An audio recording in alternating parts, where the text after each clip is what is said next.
নমস্কার। সাহিত্য কথা চ্যানেলের আজ প্রথম দিন। আজ আমি আপনাদেরকে শরৎচন্দ্র চট্টোপাধ্যায়ের লেখা ছোট গল্প বিন্দুর ছেলে পড়ে শোনাব। দর্শকদের কাছে একটি অনুরোধ রইল, গল্প শুনে যদি ভালো লেগে থাকে দয়া করে লাইক, কমেন্ট, সাবস্ক্রাইব করে যাবেন। মনে রাখবেন আপনাদের উৎসাহ আমাকে এগিয়ে নিয়ে যাবে। তাহলে শুরু করছি আজকের গল্পের প্রথম পর্ব। যাদব মুখুজ্জে ও মাধব মুখুজ্জে যে সহোদর ভাই ছিলেন না, সে কথা নিজেরা তো ভুলিয়াই ছিলেন, বাহিরের লোকও ভুলিয়াছিল। দরিদ্র যাদব অনেক কষ্টে ছোট ভাই মাধবকে আইন পাশ করাইয়াছিলেন এবং বহু চেষ্টায় ধনাঢ্য জমিদারের একমাত্র সন্তান বিন্দুবাসিনীকে ভাতৃবধূরূপে ঘরে আনিতে সক্ষম হইয়াছিলেন। বিন্দুবাসিনী অসামান্য রূপসী। প্রথম যেদিন সে এই অতুল রূপ ও 10 সহস্র টাকার কাগজ লইয়া ঘর করতে আসিয়াছিল, সেদিন বড় বউ অন্নপূর্ণার চোখে আনন্দাশ্রু বইয়াছিল। বাড়িতে শাশুড়ি ননদ ছিল না, তিনিই ছিলেন গৃহিণী। ছোট বধূর মুখখানি তুলিয়া ধরিয়া প্রতিবাসিনীদের কাছে সগর্বে বলিয়াছিলেন, ঘরে বউ আনতে হয় তো এমনই, একেবারে লক্ষ্মীর প্রতিমা। কিন্তু দুদিনেই তাহার এই ভুল ভাঙিল। দুদিনেই টের পাইলেন ছোট বউ যে ওজনে রূপ ও টাকা আনিয়াছে, তাহার চতুর্গুণ অহংকার ও অভিমানও সঙ্গে আনিয়াছে। একদিন বড় বউ স্বামীকে নিভৃতে ডাকিয়া বলিলেন, হা গা, রূপ আর টাকার পুটুলি দেখে ঘরে বউ আনলে, কিন্তু এ যে কেউটে সাপ। যাদব কথাটা বিশ্বাস করিলেন না। মাথা চুলকাইয়া বারদুই তাই তো করিয়া কাছারিয়া চলিয়া গেলেন। যাদব অতিশয় শান্ত প্রকৃতির লোক। জমিদারি সেরেস্তায় নায়েবি এবং ঘরে আসিয়া পূজা অর্চনা করিতেন। মাধব দাদার চেয়ে 10-12 বছরের ছোট। উকিল হইয়া সম্প্রতি ব্যবসা শুরুও করিয়েছিলেন।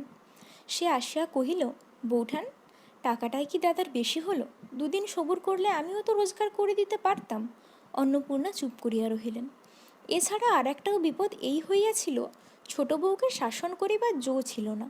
তাহার এমনই ভয়ঙ্কর ফিটের ব্যামো ছিল যে সেদিকে চাহিয়া দেখিলেও বাড়িশুদ্ধ লোকের মাথা ঝিমঝিম করিতে থাকিত এবং ডাক্তার না ডাকিলে আর উপায় হইত না। সুতরাং সাধের বিবাহটা যে ভুল হইয়া গিয়াছে, এই ধারণাই সকলের মনে বদ্ধমূল হইয়া গেল।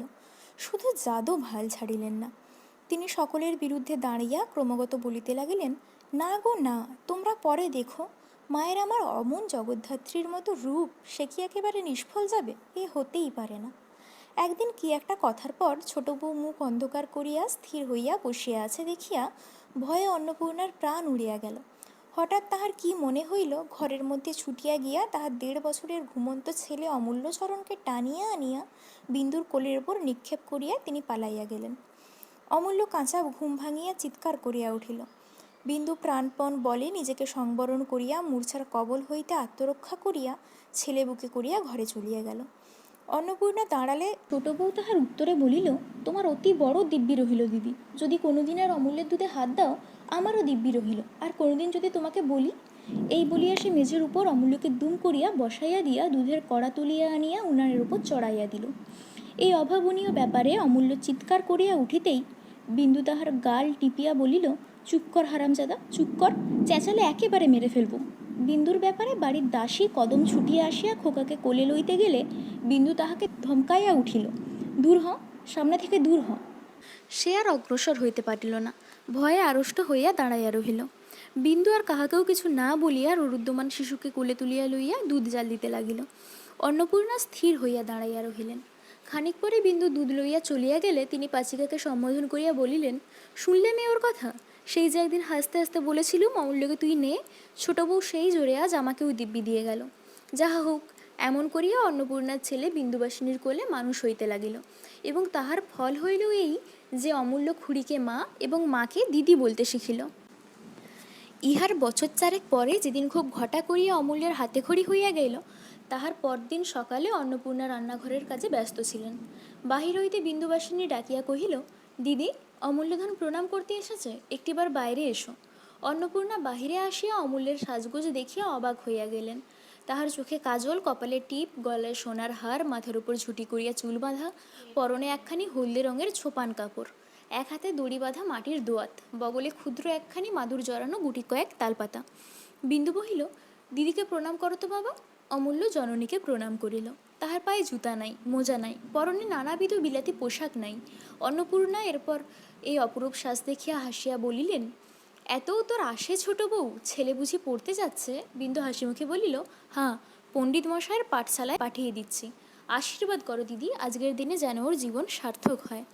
চাকরের দিকে ফিরিয়া চাহিয়া বলিল, ভৈরব, পণ্ডিত মশাইকে আমার নাম করে বিশেষ করে বলে দিস ছেলেকে আমার যেন কেউ মারধর না করে। দিদি, এই 5টা টাকা ধরো, বেশ করে একখানি সিদে কাটিয়ে টাকা কটি দিয়ে কদমের হাতে পাঠশালা পাঠিয়ে দাও। বলিয়া সে গভীর স্নেহে চুমা খাইয়া ছেলেকে কোলে তুলিয়া লইয়া চলিয়া গেল। অন্নপূর্ণার 2 চোখে অশ্রু উচ্ছ্বসিত হইয়া উঠিল। তিনি বামুন ঠাকুরনকে উদ্দেশ্য করিয়া বলিলেন, ছেলে নিয়েই ব্যতিব্যস্ত, তবু পেটে ধরেনি, তাহলে না জানিও কি করত। পাচিকা কহিল, সেজন্যই ভগবান বোধ করি দিলেন না। 18-19 বছর বয়স হলো। কথাটা শেষ হইতে পারল না। ছোট বউ একা ফিরে আসিয়া বলিল, দিদি, বড়ঠাকুরকে বলে আমাদের বাড়ির সামনে একটা পাঠশালা করে দেওয়া যায় না? আমি সমস্ত খরচ দেব। অন্নপূর্ণা হাসিয়া ফেলিলেন, বলিলেন, এখনও সে 2 পা যায়নি ছোট বউ, এর মধ্যেই তোর মতলব ঘুরে গেল কেন? না হয় তুই যা, পাঠশালা নিয়ে গিয়ে বসে থাকবি ক্ষণ। বিন্দু অপ্রতিভ হইয়া হাসিয়া বলিল, মতলব ঘোরেনি দিদি, কিন্তু ভাবছি আড়ালে থাকা এক আর চোখের সামনে এক। পোড়োরা সব দুষ্টু ছেলে, ওকে ছোটটি পেয়ে যদি মারধর করে। অন্নপূর্ণা বলিলেন, করলেই বা, ছেলেরা মারামারি করেই। তাছাড়া সকলের ছেলেই সমান ছোট বউ, তাদের মা বাপ প্রাণে ধরে যদি পাঠশালা দিতে পেরে থাকে, তুই পারবি না কেন? পরের সঙ্গে তুলনা করাটা বিন্দু একেবারে পছন্দ করিত না। তাই বোধ করি মনে মনে অসন্তুষ্ট হইয়া বলিল, তোমার এক কথা দিদি, ধরো কেউ যদি ওর চোখে কলমের খোঁচাই দিয়ে দেয়, তাহলে? অন্নপূর্ণা তাহার মনের ভাব বুঝিয়া হাসিয়া বলিলেন, তাহলে ডাক্তার দেখাবি, কিন্তু সত্যি বলছি, আমি তো 7 দিন 7 রাত বসে ভাবলেও খোঁচাখুচির কথা মনে করতে পারতুম না। এত ছেলে পড়ে, কে কার চোখে কলমের খোঁচা দেয় তাও তো শুনিনি। বিন্দু কহিল, তুমি শোনোনি বলেই কি এমন কাণ্ড হতে পারে না? দৈবাতের কথা কে বলতে পারে? আচ্ছা বেশ, তো তুমি একবার বলেই দেখো না, তারপর যা হয় হবে। অন্নপূর্ণা গম্ভীর হইয়া বলিলেন, যা হবে তা দেখতেই পাচ্ছি। তুই একবার যখন ধরেছিস তখন কি আর না করে ছাড়বি? কিন্তু আমি অমন অনাচ্ছিষ্টি কথা মুখে আনতে পারবো না। আর তুইও তো কথা কোস, নিজেই বল লাগে। এবার বিন্দু রাগ করিল, বলিল, বলবই তো, এত দূরে রোজ রোজ আমি ছেলে পাঠাতে পারবো না। এতে কারোর ভালো লাগুক আর না লাগুক, আর এতে ওর বিদ্যে হোক আর নাই হোক। হ্যাঁ কদম, তোকে না বললুম সিদে দিয়ে আসতে, হাঁ করে দাঁড়িয়ে আছিস যে? তাহার ক্রুদ্ধভাব লক্ষ্য করিয়া অন্নপূর্ণা ব্যস্ত হইয়া বলিলেন, সিদে দিচ্ছি। একবার এত উতলা হোস নে ছোট বউ। আচ্ছা, ছেলে কি তোর বড় হবে না? তুই কি চিরকাল তাকে আঁচল চাপা দিয়ে রাখতে পারবি? এটা ভাবিস না কেন? ছোট বউ সে কথার জবাব না দিয়া বলিল, কদম, সিদে দিয়ে গুরুমশাইয়ের পায়ের ধুলো একটু তার মাথায় দিয়ে ছেলে ফিরিয়ে আনোগে। তাকেও এবার বিকেলবেলা আসতে বলিস। যে বুঝবে না তাকে আর বোঝাবো কি করে? বলছি, ছোটটি পেয়ে যদি কেউ মারধর করে, না চিরকাল তুই আঁচল চাপা দিয়ে রাখতে পারবি? কি পারবো না পারবো সে পরামর্শ তো নিতে আসিনি। বলিয়া সে উত্তরের জন্য অপেক্ষা না করিয়া হনহন করিয়া চলিয়া গেল। অন্নপূর্ণা অবাক হইয়া দাঁড়াইয়া রহিলেন। কদম বলিল, আর দাঁড়িয়ে থেকো না মা, হয়তো এখনই আবার এসে পড়বেন। উনি যা ধরেছেন বিধাতা পুরুষও 7 দিনেই যে তা রদ করেন। সেই দিন সন্ধ্যার পর বড় কর্তা আফিং খাইয়া শয্যার উপর কাত হইয়া শুইয়া গুড়গুড়ির নল মুখে দিয়া নেশার পৃষ্ঠে চাবুক দিতেছিলেন। এমন সময় দরজার শিকলটা ঝনঝন করিয়া নড়িয়া উঠিল। যাদব কষ্টে চোখ খুলিয়া বলিলেন, কে ও? অন্নপূর্ণা ঘরে ঢুকিয়া বলিলেন, ছোট বউ কি বলতে এসেছে শোনো। যাদব ব্যস্ত হইয়া উঠিয়া বসিয়া বলিলেন, ছোট মা? কেন মা? ছোট বউকে তিনি অত্যন্ত ভালোবাসিতেন। ছোট বউ কথা কহিল না। তাহার হইয়া অন্নপূর্ণাই বলিয়া দিলেন, ওর ছেলের চোখে পোড়োরা কলমের খোঁচা মারবে, তাই বাড়ির মধ্যে একটা পাঠশালা করে দিতে হবে। যাদব হাতের নলটা ফেলিয়া দিয়া শঙ্কিত হইয়া বলিয়া উঠিলেন, কে চোখে খোঁচা মারলে? কই দেখি কীরকম হলো। অন্নপূর্ণা তাহার হাতের নলটা তুলিয়া দিয়া হাসিয়া বলিলেন, এখনো কেউ মারেনি, যদির কথা হচ্ছে। যাদব সুস্থির হইয়া বলিলেন, ও যদির কথা, আমি বলি বুঝি। বিন্দু আড়ালে দাঁড়াইয়া হাড়ে হাড়ে জ্বলিয়া গিয়া মৃদুস্বরে বলিল, দিদি, এই না তুমি বললে অনাচ্ছিষ্টি কথা মুখে আনতে পারবে না, আবার বলতে এলে কেন? অন্নপূর্ণা নিজেও বুঝিয়াছিলেন তাহার কথা বলিবার ধরনটা ভালো হয় নাই এবং ইহার ফল মধুর হবে না। এখন এই চাপা গলার নিগুড় অর্থ স্পষ্ট অনুভব করিয়া তিনি যথার্থই ভীত হইয়া উঠিলেন। তাহার রাগটা পড়িল নিরীহ স্বামীর উপর এবং তাহাকেই উদ্দেশ্য করিয়া বলিলেন, আপিংয়ের নেশায় মানুষের চোখই বুঝে যায়, কানও কি বুঝে যায়? বললুম কি আর শুনলে কি? কই দেখি কীরকম হলো। আমি কি বলছি তোমাকে অমূল্যর চোখ কানা করে দিয়েছে? আমার হয়েছে যেন সব দিকে জ্বালা। নির্বিরোধী যাদবের আফিংয়ের মৌজে ছুটিয়া যাইবার উপক্রম হইল। তিনি হতবুদ্ধি হইয়া দিয়া বলিলেন, কেন, কি হলো গো? অন্নপূর্ণা রাগিয়া বলিলেন, যা হলো তা ভালোই, এমন মানুষের সঙ্গে কথা কইতে যাওয়া রকমারি, অধর্মের ভোগ, বলিয়া সক্রোধে ঘর ছাড়িয়া চলিয়া গেলেন। যাদব বলিলেন, কি হয়েছে মা, খুলে বলো তো। বিন্দু দ্বারের অন্তরালে দাঁড়িয়া আস্তে আস্তে বলিল, বাইরে গোলার ধারে একটি পাঠশালা হলে। যাদব বলিলেন, এ আর বেশি কথা কি মা, কিন্তু পড়াবে কে? বিন্দু কহিল, পণ্ডিত মশাই এসেছিলেন, তিনি মাসে 10 টাকা করে পেলে পাঠশালা তুলে আনবেন। আমি বলি, আমার সুদের জমা টাকা থেকে যেন সব খরচ দেওয়া হয়। যাদব সন্তুষ্ট হইয়া বলিলেন, বেশ তো মা, কালই আমি লোক লাগিয়ে দেব। গঙ্গারাম এইখানেই যদি তার পাঠশালা তুলে আনে সে তো ভালোই। ভাসুরের হুকুম পাইয়া বিন্দুর রাগ পড়িয়া গেল। সে হাসি মুখে রান্নাঘরে ঢুকিয়া দেখিল অন্নপূর্ণা মুখ ভার করিয়া বসিয়া আছেন এবং কাছে বসিয়া কদম হাত মুখ নাড়িয়া কি যেন ব্যাখ্যা করিতেছে। বিন্দুকে ঢুকিতে দেখিয়াই সে পাংশু মুখে ওমা এই যে বলিয়াই বক্তব্য শেষ করিয়া ফেলিল। বিন্দু বুঝিল তাহার কথাই হইতেছিল, সামনে আসিয়া বলিল, ওমা কি, তাই বলো না। ভয়ে কদমের গলা কাঠ হইয়া গিয়াছে। সে ঢোক গিলিয়া বলিল, না দিদি, এই কি না, বড়মা বললেন কি না এই ধর না, কেন? বিন্দু রুক্ষস্বরে বলিল, ধরেছি, তুই কাজ করগে যা। কদম দ্বিরুক্তি না করিয়া উঠিয়া গিয়া বাঁচিল। তখন বিন্দু অন্নপূর্ণাকে কহিল, বড়গিন্নির পরামর্শদাতাগুলি বেশ, বড়ঠাকুরকে বলে ওদের মাইনে বাড়িয়ে দেওয়া উচিত। বিন্দু খুশি থাকিলে অন্নপূর্ণাকে দিদি বলিত, রাগিলে বড়গিন্নি বলিত। অন্নপূর্ণা জ্বলিয়া উঠিয়া বলিলেন, যা না, বলগে না, বড়ঠাকুর আমার মাথাটা কেটে নেবে, আর বড়ঠাকুরও তেমনি। সে তক্ষুনি শুরু করবে, কি মা, কি বলছো মা, ঠিক কথা মা, ঢের ঢের বরাত দেখেছি ছোট বউ, কিন্তু তোর মতো দেখিনি। কি কপাল নিয়েই জন্মেছিলি মায়েরি, বাড়ি শুদ্ধ সবাই যেন ভয়ে জড়সড়। বিন্দুর রাগ হইয়াছিল বটে, অন্নপূর্ণার কথার ভঙ্গিতে সে হাসিয়া ফেলিল, বলিল, কই, তুমি তো ভয় করো না? অন্নপূর্ণা বলিলেন, করিনে আবার, তোমার রণচণ্ডী মূর্তি দেখলে যার বুকের রক্ত জল হয়ে যায় না, সে যে এখনো মায়ের পেটে আছে। কিন্তু অত রাগ ভালো নয় ছোট বউ, এখন কি ছোটটি আছিস? ছেলে হলে যে এতদিন 4-5 ছেলের মা হতিস, আর তোকেই বা দোষ দেব কি? ওই বুড়ো মিনসেই আদর দিয়ে তোর মাথাটা খেলো। বিন্দু বলিল, কপাল নিয়ে যে জন্মেছিলুম দিদি, সে কথা তোমার মানিত, ধন দৌলত আদর আহ্লাদ অনেকেই পায়, সেটা বেশি কথা নয়, কিন্তু এমন দেবতার মতো ভাসুর পেতে অনেক জন্ম জন্মান্তরের তপস্যার ফল থাকা চাই। আমার অদৃষ্ট দিদি, তুমি হিংসে করে কি করবে? কিন্তু আদর দিয়ে তিনি তো মাথা খাননি, আদর দিয়ে যদি কেউ মাথা খেয়ে থাকে তবে তা তুমি। অন্নপূর্ণা হাত নাড়িয়া বলিলেন, আমি? সে কথা কারো বলবার জো নেই। আমার শাসন বড় কড়া শাসন, কিন্তু কি করব, আমার কপাল মন্দ, কেউ আমাকে ভয় করে না। দাসী চাকরগুলো পর্যন্ত মুখের সামনে দাঁড়িয়ে সমানে ঝগড়া করে, যেন তারাই মনিব আর আমি দাসী বাঁধি, তাই সয়ে থাকি। অন্য কেউ হলে।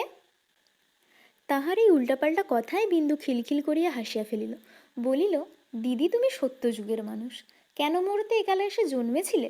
কই, আমার সঙ্গে তো কেউ ঝগড়া করে না। বলিয়া সহসা সুমুখে আসিয়া হাঁটু গাড়িয়া বসিয়া দুই বাহু দিয়া অন্নপূর্ণার গলা জড়াইয়া ধরিয়া বলিল, একটা গল্প বলো না দিদি।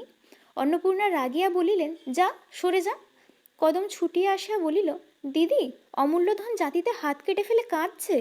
বিন্দু তৎক্ষণাৎ গলা ছাড়িয়ে দিয়া উঠিয়া দাঁড়াইয়া বলিল, জাতি পেলে কোথায়, তোরা কি করছিলি?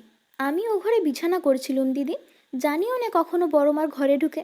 আচ্ছা, হয়েছে হয়েছে, যা, বলিয়া বিন্দু ঘর ছাড়িয়া চলিয়া গেল। খানিক পরে অমূল্যের আঙুলের ডগায় ভিজা ন্যাকড়ার পটি বাঁধিয়া কোলে করিয়া আসিয়া বলিল, আচ্ছা দিদি, কতদিন বলেছি তোমাকে, ছেলেপুলের ঘরে জাতিরাতিগুলো একটু সাবধান করে রেখো। অন্নপূর্ণা আরও রাগিয়া গিয়া বলিলেন, কি কথা যে তুই বলিস ছোট বউ, তার মাথা মুন্ডু নেই। কখন তোর ছেলে ঘরে ঢুকে হাত কাটবে বলে কি জাতি নোয়ার সিন্ডিকে বন্ধ করে রাখবো? বিন্দু বলিল, না, কাল থেকে ওকে দড়ি দিয়ে বেঁধে রাখবো, তাহলে আর ঢুকবে না, বলিয়া বাহির হইয়া গেল। অন্নপূর্ণা বলিলেন, শুনলি কদম, ওর জবরদস্তির কথাগুলো, জাতি কি মানুষ সিন্ধুকে তুলে রাখে? কদম কি একটা বলিতে গিয়া হাঁ করিয়া থামিয়া গেল। বিন্দু ফিরিয়া আসিয়া বলিল, ফের যদি তুমি দাসী চাকরকে মধ্যস্থ মানবে তো সত্যিই বলছি তোমাকে ছেলে নিয়ে আমি বাপের বাড়ি চলিয়া যাব। অন্নপূর্ণা বলিলেন, যা না যা, কিন্তু মাথা কুড়ে মরলেও আর ফিরিয়ে আনবার নামটি করব না, সে কথা মনে রাখিস। আমি আসতেও চাই নে, বলিয়া বিন্দু মুখ ভার করিয়া চলিয়া গেল। ঘণ্টা 2 পর অন্নপূর্ণা দুমদুম করিয়া পা ফেলিয়া ছোট বউয়ের ঘরে আসিয়া ঢুকিলেন।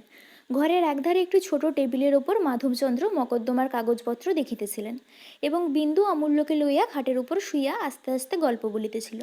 অন্নপূর্ণা বলিলেন, খাবি আয়। বিন্দু বলিল, আমার খিদে নেই। অমূল্য তাড়াতাড়ি খুড়ির গলা জড়াইয়া ধরিয়া বলিল, ছোট মা খাবে না, তুমি যাও। অন্নপূর্ণা ধমক দিয়া বলিলেন, তুই চুপ কর, এই ছেলেটাই হচ্ছে সকল নষ্টের গোড়া। কি আদুরে ছেলেই করছিস ছোট বউ, শেষে তেড় পাবি, তখন কাঁদবি আর বলবি হ্যাঁ দিদি বলেছিল বটে। বিন্দু ফিসফিস করিয়া অমূল্যকে শিখাইয়া দিল।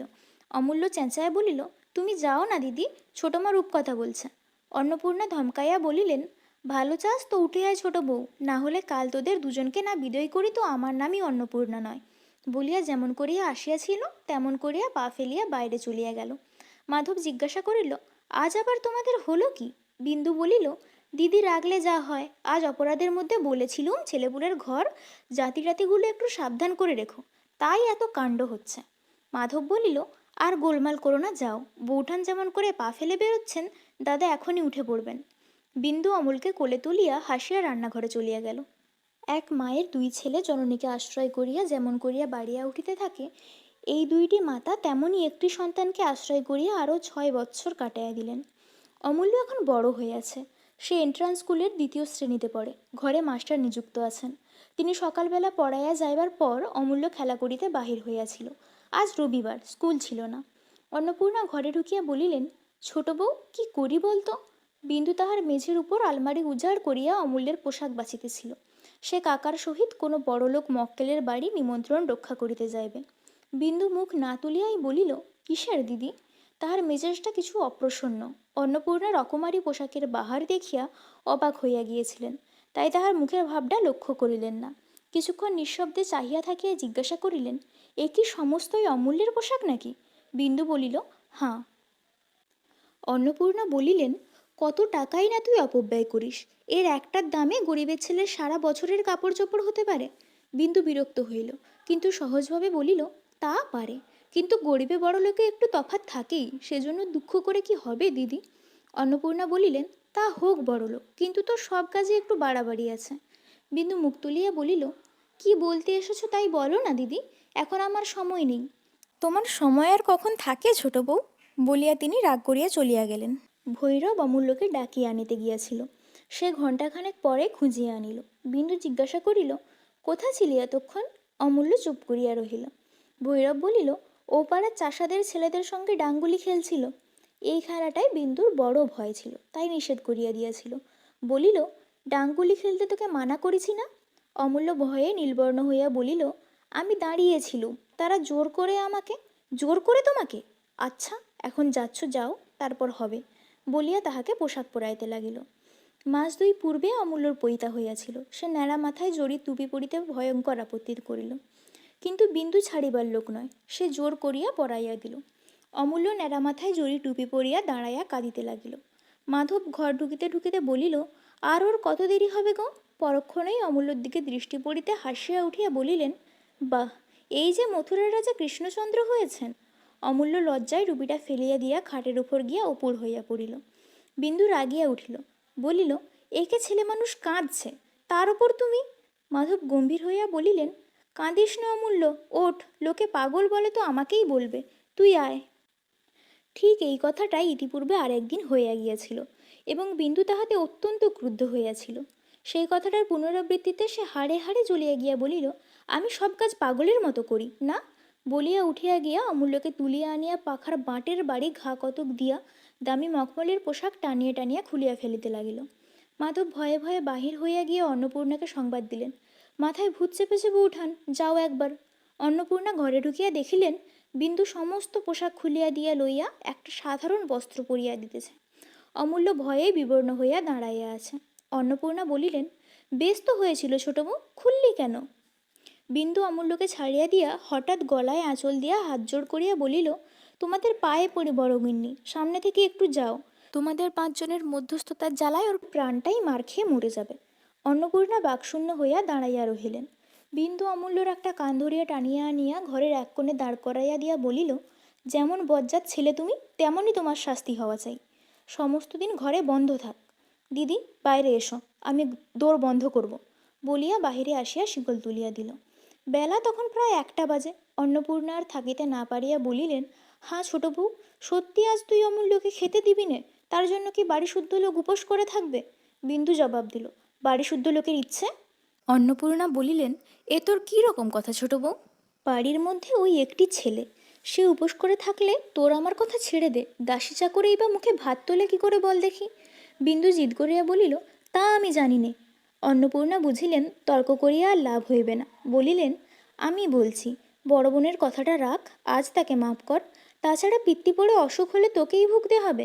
বেলার দিকে চাহিয়া বিন্দু নিজেই নরম হইয়া আসিয়াছিল। কদমকে ডাকিয়া বলিল, যা নিয়ে আয় তাকে। কিন্তু তোমাদেরও বলে রাখছি দিদি, ভবিষ্যতে আমার কথায় কথা কইলে ভালো হবে না। গোলযোগটা এখানেই সেদিনের মতো থামিয়া গেল। ছোট ভাইয়ের ওকালতিতে পসার হওয়ার পর হইতে যাদব চাকরি ছাড়িয়া দিয়া নিজেদের বিষয় আশয় দেখিতেছিলেন। ছোট বধূর দরুন হাতে যে 10,000 টাকা ছিল তাহাও সুদে খাটাইয়া প্রায় দ্বিগুণ করিয়াছিলেন। সেই টাকার কিয়দংশ লইয়া এবং মাধবের উপার্জনের উপর নির্ভর করিয়া তিনি গত বৎসর হইতে প্রায় পোয়াটাক পথ দূরে একখানি বড় রকমের বাড়ি ফাঁদিয়াছিলেন। দিন দশেক হইল তাহা সম্পূর্ণ হইয়াছিল। কথা ছিল দুর্গাপূজার পরে ভালো দিন দেখিয়া সকলেই তথায় উঠিয়া যাইবেন। তাই একদিন যাদব আহারে বসিয়া ছোট বউকে উদ্দেশ্য করিয়া বলিলেন, তোমার বাড়ি তো তৈরি হলো মা, এখন একদিন গিয়ে দেখে এসো আর কিছু বাকি রয়ে গেল কিনা।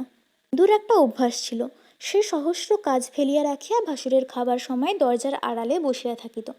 ভাসুরকে সে দেবতার মতোই ভক্তি করিত, সকলেই করিত। বলিল, আর কিছু বাকি নেই। যাদব হাসিয়া বলিলেন, না দেখেই রায় দিলে মা? আচ্ছা, ভালো কথা। তবে আরও একটি কথা আছে। আমার ইচ্ছে হয় আত্মীয় স্বজন আমাদের যে যেখানে আছেন সকলকেই এক এক করে একদিন সুদিন দেখে উঠে যাই, গিয়ে গৃহদেবতার পূজা দিই। কি বলো মা? তো আস্তে আস্তে বলিল, দিদিকে বলি, তিনি যা বলবেন তাই হবে। যাদব বলিলেন, তা বলো, কিন্তু তুমিই আমাদের সংসারের লক্ষ্মী মা, তোমার ইচ্ছাতেই কাজ হবে। অন্নপূর্ণা অদূরেই বসিয়াছিলেন, হাসিয়া বলিলেন, তবু তোমার মা লক্ষ্মীটি যদি একটু শান্ত হতেন। যাদব বলিলেন, শান্ত আবার কি বড় বউ? মা আমার জগৎধাত্রী, বড় দেন, আবশ্যক হলে খাঁড়াও ধরেন। আমি তো ওই চাই, মাকে এনে অবধি সংসারে আমার এতটুকু দুঃখ কষ্ট নেই। অন্নপূর্ণা বলিলেন, সে কথা তোমার সত্যি। ও আসবার আগের দিনগুলো এখন মনে করলেও ভয় হয়। বিন্দু লজ্জা পাইয়া সে কথা চাপা দিয়া বলিল, আপনি সকলকে আনান, আমাদের ও বাড়ি বেশ বড়, কারো কোনো কষ্ট হবে না। ইচ্ছা করলে তারা 2 মাস 6 মাস থাকতেও পারবে। ইহাদের পিস্তত বোন এলোকেশীর অবস্থা ভালো ছিল না। যাদব তাহাকে প্রায়ই অর্থ সাহায্য করিয়া পাঠাইতেন। কিছুদিন হইতে তিনি তাহার পুত্র নরেনকে এইখানে রাখিয়া লেখাপড়া শিখাইবার ইচ্ছা জানাইয়া চিঠিপত্র লিখিতেছিলেন। এই সময়ে তিনি ছেলে লইয়া উত্তরপাড়া হইতে আসিয়া উপস্থিত হইলেন। তাহার স্বামী প্রিয়নাথ সেখানে কি কাজ করিতেন তাহা ঠিক করিয়া কেউই বলিতে পারে না। দিন দুয়ের মধ্যে তিনি আসিয়া পড়িলেন। নরেনের বয়স 16-17। সে চাওড়া পাড়ের কাপড় ফের দিয়া পড়িত এবং দিনের মধ্যে 8-10 বার চুল আঁচড়াইত। টেরিটা তাহার বাস্তবিকই একটা দেখিবার বস্তু ছিল। আজ সন্ধ্যার পর রান্নাঘরে বারান্দায় সকলে একত্রে বসিয়াছিলেন এবং এলোকেশী তাহার পুত্রের অসাধারণ রূপগুণের পরিচয় দিতেছিলেন। বিন্দু জিজ্ঞাসা করিল, নরেন, কোন ক্লাসে পড়ো তুমি? নরেন বলিল, 4th class. Royal reader, grammar, geography, arithmetic, আরও কত কি ডেসিমেল টেসিমেল, ওসব তুমি বুঝবে না মামি। এলোকেশী সগর্বে পুত্রের মুখের দিকে একবার চাহিয়া বিন্দুকে বলিলেন, সে কি এক আধখানা বই ছোট বউ? বইয়ের পাহাড়। কাল বইগুলো বাক্স থেকে বের করে তোমাদের মামিকে একবার দেখিও তো বাবা। নরেন ঘাড় নাড়িয়া বলিল, আচ্ছা, দেখাবো। বিন্দু বলিল, পাশ করতে এখনও তো দেরি আছে। এলোকেশী বলিলেন, দেরি কি থাকতো ছোট বউ? দেরি থাকতো না। একদিনে একটা কেন 4টে পাশ করে ফেলতো। শুধু মুখ পড়া মাস্টারের জন্যই হচ্ছে না। তার সর্বনাশ হোক। বাচ্চাকে সে কী যে বিষ নজরেই দেখেছে তা সেই জানে। ওকে কি তুলে দিচ্ছে? দিচ্ছে না। হিংসে করে বছরের পর বছর একটা ক্লাসেই ফেলে রেখেছে। বিন্দু বিস্মিত হইয়া বলিল, কই, এরকম তো হয় না। এলোকেশী বলিলেন, হচ্ছে, আবার হয় না। মাস্টারগুলো সব একজোট হয়ে ঘুষ চায়। আমি গরিব মানুষ, ঘুষের টাকা কোথা থেকে জোগাই বলো তো? বিন্দু চুপ করিয়া রহিল। অন্নপূর্ণা আন্তরিক দুঃখিত হইয়া বলিলেন, এমন করে কি কখনো মানুষের পিছনে লাগতে আছে? সে কি ভালো কাজ? কিন্তু আমাদের এখানে ওসব নেই। আমাদের অমূল্য তো ফি বছর ভালো ভালো বই প্রাইজ ঘরে আনে, কিন্তু কখনো ঘুষ টুস দিতে হয় না। এই সময় অমূল্য কোথা হইতে আসিয়া আস্তে আস্তে তাহার ছোট মার কোলে গিয়া বসিল। বসিয়াই গলা ধরিয়া কানে কানে বলিল, কাল রবিবার, ছোট মা, আজ মাস্টার মশাইকে যেতে বলে দাও না। বিন্দু হাসিয়া বলিল, এই যে ছেলেটি দেখছো ঠাকুরজি, এটি গল্প পেলে আর উঠবে না। কদম, মাস্টার মশাইকে যেতে বলে দে, অমূল্য আজ আর পড়বে না। নরেন আশ্চর্য হইয়া বলিল, ও কি রে অমূল্য, অত বড় ছেলে এখনো মেয়ে মানুষের কোলে গিয়ে বসিস? বিন্দু হাসিয়া বলিল, শুধু এই বুঝি এখনো রাত্রিরে? অমূল্য ব্যাকুল হইয়া তাহার মুখে হাত চাপা দিয়া বলিল, বলো না ছোটো মা, বলো না। বিন্দু বলিল না, কিন্তু অন্নপূর্ণা বলিয়া বলিলেন, এখনও রাত্রিরে ছোটো মার কাছে শোয়। বিন্দু বলিল, শুধু শোয়া দিদি, এখনও সমস্ত রাত্রিরে বাঁদরের মতো আঁকড়ে ধরে ঘুমোয়। অমূল্য লজ্জায় তাহার ছোটো মার বুকের মধ্যে মুখ লুকাইয়া রহিল। নরেন কহিল, ছি ছি, তুই কি রে, তুই ইংরাজি পড়িস? অন্নপূর্ণা বলিলেন, পড়ে বই কি, স্কুলে ও তো ইংরাজিই পড়ে। নরেন বলিল, ইস, ইংরাজি পড়ে, কই ইঞ্জিন বানান করুক তো দেখি। তার পারতে হয় না। এলোকেশে বলিলেন, ওসব শক্ত শক্ত কথা, ও কি ছেলে মানুষে পারে? অন্নপূর্ণা বলিল, কই অমূল্য, বানান করো না। অমূল্য কিছুতেই মুখ তুলিল না। বিন্দু তাহার মাথাটা একবার বুকে চাপিয়া ধরিয়া বলিল, তোমরা সবাই মিলে ওকে লজ্জা দিলে ও আর কি করে বানান করে? তারপর এলোকেশের দিকে চাহিয়া বলিল, ও আমার আসছে বছর 5 দেবে। আমাদের মাস্টারমশাই বলেছেন ও 20,000 টাকা জলপানি পাবে। ও সেই টাকা দিয়ে ওর কাকার মতো একজোড়া ঘোড়া কিনবে। কথাটা সত্য হইলেও পরিহাস ছলে সবাই হাসতে লাগিলেন। এলোকেশী বিন্দুকে উদ্দেশ্য করিয়া বলিলেন, আমার নরেন্দ্রনাথ শুধু কি লেখা পড়াতেই ভালো, ও এমনই থিয়েটার অ্যাক্ট করে যে লোকে শুনে আর চোখে জল রাখতে পারে না। সেই সীতা সেজে কী রকমটি করে বলেছিলে একবার মামিদের শুনিয়ে দাও তো বাবা। নরেন তৎক্ষণাৎ হাঁটু গাড়িয়া বসিয়া হাত জোর করিয়া উচ্চ নাকি সুরে সুর করিয়া আরম্ভ করিয়া দিল, প্রাণেশ্বর কি কুক্ষণে দাসী তব। বিন্দু ব্যাকুল হইয়া বলিল, ওরে থাম থাম, চুপ কর, বড়ঠাকুর উপরে আছেন। নরেন চমকিয়া চুপ করিল। অন্নপূর্ণা ওইটুকু শুনিয়াই মুগ্ধ হইয়া গিয়াছিলেন। বলিলেন, শুনলেই বা ঠাকুর দেবতার কথা, এ তো ভালো কথা ছোট বউ। বিন্দু বিরক্ত হইয়া বলিল, তবে শোনো তুমি ঠাকুর দেবতার কথা, আমরা উঠে যাই। নরেন বলিল, আচ্ছা তবে থাক, আমি সাবিত্রীর পাঠ করি। বিন্দু বলিল, না। এই কণ্ঠস্বর শুনিয়া এতক্ষণে অন্নপূর্ণা চৈতন্য হইল যে ব্যাপারটা অনেক দূরে গিয়াছে এবং এইখানেই তাহার শেষ হইবে না। এলোকেশী নূতন লোক, তিনি ভিতরের কথা বুঝিলেন না। বলিলেন, আচ্ছা এখন থাক, পুরুষেরা বেরিয়ে গেলে সে একদিন দুপুরবেলা হতে পারবে। আহা, গান বাজনায় কি ওই কম শিখেছে? দময়ন্তীর সেই কেঁদে কেঁদে গানটি একবার বলিস তো বাবা, তোর মামিরা শুনলে আর ছাড়তে চাইবে না। নরেন বলিল, এখনই বলবো? রাগে বিন্দুর সর্বাঙ্গ জ্বালা করিতেছিল, সে কথা কহিল না। অন্নপূর্ণা তাড়াতাড়ি বলিয়া উঠিলেন, না না, গানটান এখন কাজ নেই। নরেন বলিল, আচ্ছা, গানটা আমি অমূল্যকে শিখিয়ে দেব, আমি বাজাতেও জানি। ক্রিকেটে তাক বাজনা বড় শক্ত মামি। আচ্ছা, ওই পেতলের হাঁড়িটা একবার দাও তো, দেখিয়ে দিই। বিন্দু অমূল্যকে উঠিবার ইঙ্গিত করিয়া বলিল, যা অমূল্য, ঘরে গিয়ে পড়তে বসকে। অমূল্য মুগ্ধ হইয়া শুনিতেছিল, তাহার উঠিবার ইচ্ছা ছিল না। চুপি চুপি বলিল, আরও একটু বসো না ছোটো মা। বিন্দু কোনো কথা না বলিয়া তাহাকে তুলিয়া দিয়া সঙ্গে করিয়া ঘরে চলিয়া গেল। সহসা সে যে কেন অমন করিয়া গেল অন্নপূর্ণা তাহা বুঝিলেন, এবং পাছে সঙ্গদর্শে অমূল্য বিগড়াইয়া যায় এই ভয়ে নরেনের এইখানে থাকিয়া লেখাপড়াও যে সে পছন্দ করিবে না, ইহা সুস্পষ্ট বুঝিয়া তিনি উদ্বিগ্ন হইয়া উঠিলেন। বলিলেন, বাবা নরেন, তোমার ছোটো মামির সামনে ওই একটো আর করো না, ও রাগী মানুষ, ওসব ভালোবাসে না। এলোকেশে আশ্চর্য হইয়া জিজ্ঞাসা করিলেন, ছোটো বউ ওসব ভালোবাসে না বুঝি, তাই অমন করে উঠে গেল বটে? অন্নপূর্ণা বলিলেন, হতেও পারে। আরও একটা কথা বাবা, তুমি নিজের খাবে দাবে পড়াশোনা করবে, যাতে মায়ের দুঃখ ঘোচে সেই চেষ্টা করো। তুমি অমূল্যর সঙ্গে বেশি মিশো না বাবা, ও ছেলে মানুষ, তোমার চেয়ে অনেক ছোট। কথাটা এলোকেশীর ভালো লাগিল না। বলিলেন, সে তো ঠিক কথা, ও গরিবের ছেলে, ওর গরিবের মতোই থাকা উচিত। তবে যদি বললে তো বলি, বড় বউ, অমূল্যটিই তোমার কচি খোকা, আর আমার নরেনি কি বুড়ো? 1-8 বছরে ছোট বড়কে আর বড় বলে না। আর ও কি কখনো বড় লোকের ছেলে চোখে দেখেনি গা, এইখানে এসে দেখছে? ওদের থিয়েটারের দলে কত রাজরাজরার ছেলে রয়েছে যে। অন্নপূর্ণা অপ্রতিভ হইয়া বলিলেন, না ঠাকুরজি, সে কথা বলিনি, আমি বলছি। আবার কি করে বলবে বড় বউ? আমরা বোকা বলে কি এতই বোকা যে এ কথাটাও বুঝি না? তবে দাদা নাকি বললেন নরেন এখানেই লেখাপড়া করবে, তাই আশা।